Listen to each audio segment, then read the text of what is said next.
Marvel's Spider-Man was a huge undertaking for Insomniac Games, and one that represented the largest game the studio had crafted to date. The size of the game, along with numerous different enemy factions and a city space that evolved throughout the game, led to a good deal of problems and interesting solutions, something led gameplay programmer Adam Nunchester dove into during his post-mortem today at the Game Developers Conference. Spider-Man's combat is a fluid myriad with dodges, web slings, and combos, and the team had a couple of helpful tricks up their sleeve to capture that very Spider-Man feeling throughout the game.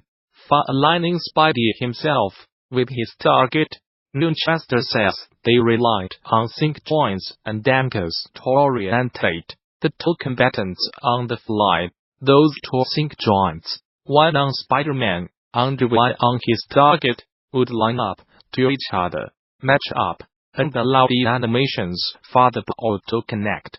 There were a handful of different anchor techniques they used, depending on the situation. He explains, and as a bonus, the team was able to use camera zooms to mask some weirdness that emerged through animations because of how this system worked. However, the system was only set up to handle one-on-one animations, so when the topic of finishing moves taking out more than one enemy was mentioned later in development, it did not jibe with the established system. Height adjustments also proved to be an issue, but one that the team often had to just roll with, as highlighted in one slide.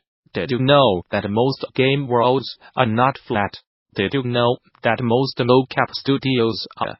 There are issues you fix and there are issues you roll with. And Nunchester says some of the height differences in combat flows belong to that latter category.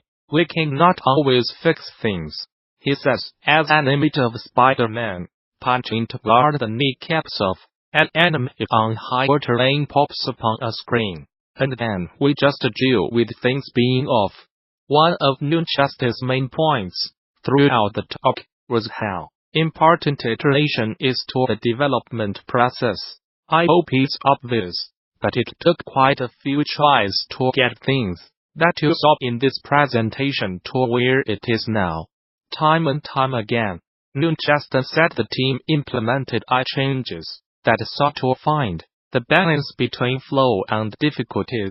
This became a system where an attacker token was essentially passed around to different members of an enemy group to control the pace and keep enemies from mobbing Spider-Man all at once, attacking too infrequently. Different actions affect the token's holder and behavior. So if an enemy gets too far from Spider-Man, the token resets to another foe that's already ready to attack. And when a player performs a dodge, there's a momentary enemy idle timer that kicks in to give the player a change to get a few good swings in.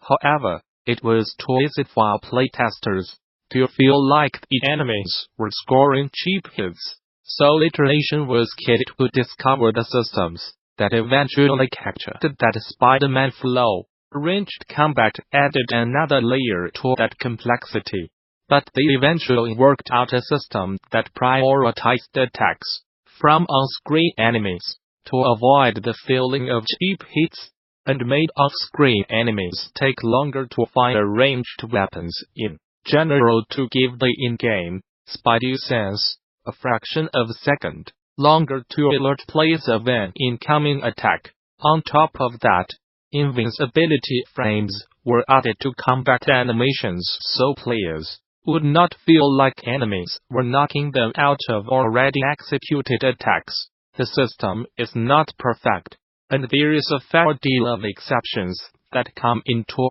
play with de-cancel incoming attacks, unless you repeatedly used them, unless it's a dodge, unless it's in a boss fight.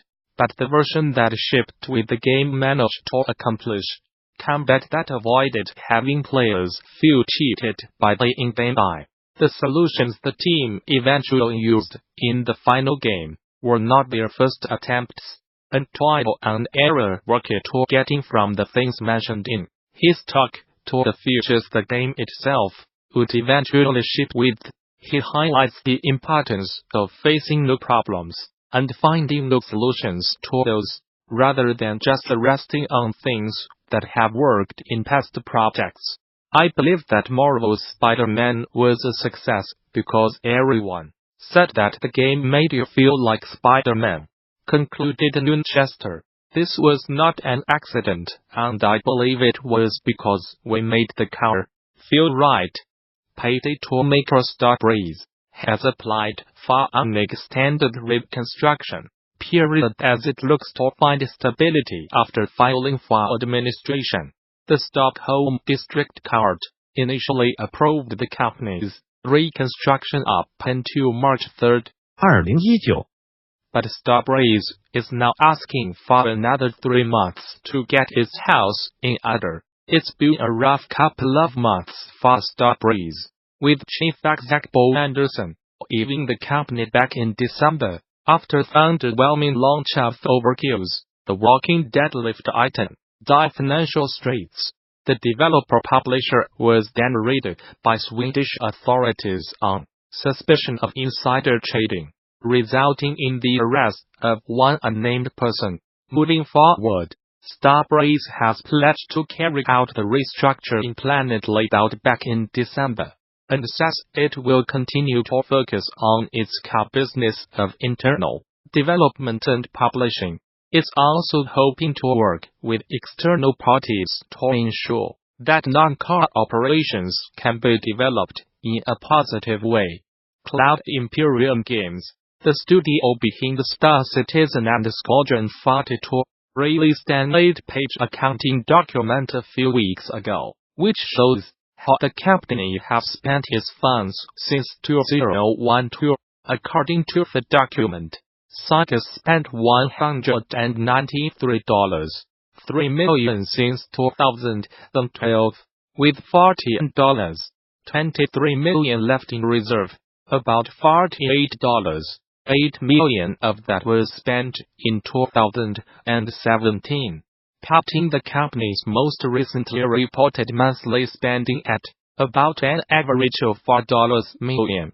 Revenue sources were split into 3 main categories, including Kickstarter pledges, subscriptions, and other income from partnerships with hardware and software vendors. Based on the graph provided, it does not seem like the company has been able to keep steady since 2014. After its initial explosion in revenue upon launch at the end of 2012 and into 2013. This is pretty interesting, as Star Citizen is still in development, but has already brought about $200 million in revenue for the company. Apparently, only 1% of that was due to traditional crowdfunding. The document goes on to point out that Sega's been spending more than it's bringing in through its revenue streams. Over the past 3 years, the company says that $826,000 went to general and administrative, including accounting and legal services, with the rest going into game development costs. The $46 million raised from a private investment last month will reportedly be going toward marketing and distribution efforts for Squadron 42, as well as development costs for Star Citizen. Newsbrief. Square Enix's i2D Switch role-playing game Octopath Traveler has moved a grand total of 1.5 million units, counting shipments and digital sales, since its release last July, according to a Japanese announcement spouted by Gamasutra. It's worth mentioning that shipped does not necessarily reflect the number of copies sold, but even still the milestone represents a significant amount of interest in the visually distinct RPG, especially for a Switch-exclusive title, in a relatively short amount of time. Square Enix has hinted that a second Octopath is in development for consoles.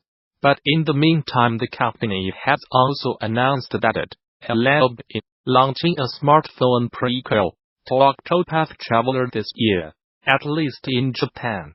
A translation of a tweet shared to the game's official Twitter account notes that a closed demo for that game, Octopath Traveler, Champions of the Continent, will take place ahead of its full launch. Each of Sega's Yakuza games contains modded use. For example, Yakuza 0, the series prequel released outside of Japan early last year, sets itself up as a playable crime serial set in ATS Japan. But it can also be a cabaret management game, a blind date sim, a 3D beat 'em up, an emulator of old Sega arcade classics, a rhythm game, a light-hearted RPG about solving strangers' problems, a real estate management game, and a surprisingly good place to learn the basics of tabletop games, like shogi and mahjong. From a developer's perspective, the scope of such a project seems daunting. From a player's perspective, it can be overwhelming. My partner and I recently completed Yakuza 0, and saw that our 87 hours of combined play merited a completion score of roughly 33%.